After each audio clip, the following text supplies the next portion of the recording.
In this video, I will look at two of the most popular tools for cleaning up unwanted software, namely Revo Uninstaller and Geek Uninstaller.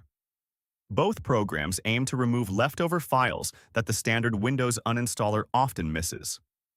Revo is famous for its powerful hunter mode and deep scanning algorithms. It offers a free version but reserves its best features like batch uninstalling and real-time monitoring for the paid Pro version. On the other hand, Geek Uninstaller focuses on simplicity and speed. It consists of a single portable file that requires no installation at all, which makes it perfect for tech support on the go. While Geek is incredibly fast and offers a clean interface for free users, it lacks the advanced multi-level scanning depths found in Revo. If you want the most thorough cleanup, even if the interface feels a bit dated, Revo is your best bet.